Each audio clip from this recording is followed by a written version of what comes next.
નમસ્કાર, મીડિયા ન્યૂઝમાં આપનું સ્વાગત છે। હું છું અક્ષય। સમાચાર વડોદરાના સમા વિસ્તારથી સામે આવી રહ્યા છે કે જ્યાં બેબી સ્વિમિંગ પૂલ દ્વારા મોટી બેદરકારી દાખવવામાં આવી છે।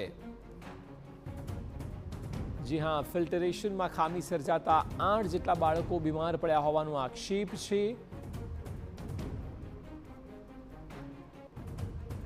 બાળકોએ સ્વિમિંગ શરૂ કર્યાના થોડા દિવસમાં બીમાર પડ્યા છે। 4 બાળકોને એક જ હોસ્પિટલમાં સારવાર હેઠળ ખસેડવામાં આવ્યા છે। સ્વિમિંગ ચાલુ કર્યા બાદ બાળકો બીમાર પડતા વાલીઓમાં ચિંતા વ્યાપી છે।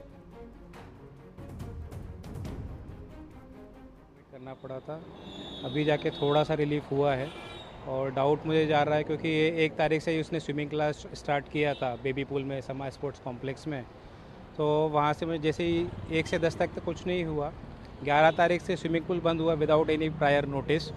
तो उसी के बाद से जो है इसकी तबीयत भी ख़राब होना चालू हुई।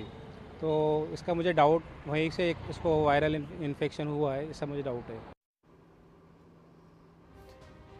તો મામલે સ્પોર્ટ્સ કોમ્પ્લેક્સના કાર્યકારી અધિકારીનું કહેવું છે કે બાળકોના ડોક્ટર સાથે વાત થઈ છે।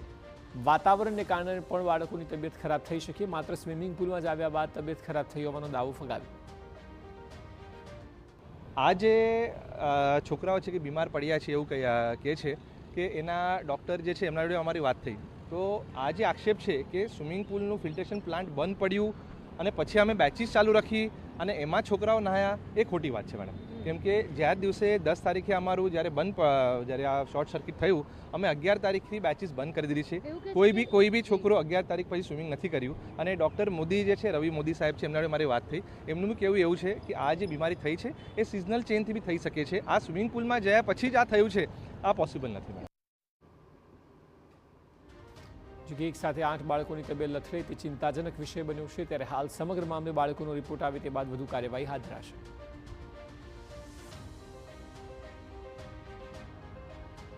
સમા સ્પોર્ટ્સ કોમ્પ્લેક્સમાં આવેલા બેબી સ્વિમિંગ પૂલમાં બાળકોના સ્વાસ્થ્ય સાથે ચેડા થતા હોવાની વિગતો સામે આવી છે। સ્વિમિંગ પૂલના ફિલ્ટરેશન પ્લાન્ટમાં શોર્ટ સર્કિટ થયા બાદથી આ ફિલ્ટરેશન પ્લાન્ટ બંધ છે, તેમ છતાં સ્વિમિંગ પૂલ ચાલુ રાખવામાં આવ્યો હતો, જેના કારણે બાળકોના સ્વાસ્થ્ય પર અસર પડી છે। હાલ 400માંથી કુલ 8 બાળકો એવા છે કે જેઓને સ્વાસ્થ્ય સારવાર માટે હોસ્પિટલમાં દાખલ કરવા પડ્યા હોય। ફિલ્ટરેશન પ્લાન્ટમાં જ્યારે શોર્ટ સર્કિટ થયું ત્યારબાદથી બંધ કરવાની બદલે આ જે સ્વિમિંગ પૂલ છે તે ચાલુ રાખવામાં આવ્યો હતો। ત્યારબાદ આ બાળકોની તબિયત લથડતાની સાથે જ આ જે સ્વિમિંગ પૂલ છે તેમાં બાળકો માટે હાલ બંધ કરી દેવામાં આવ્યો છે।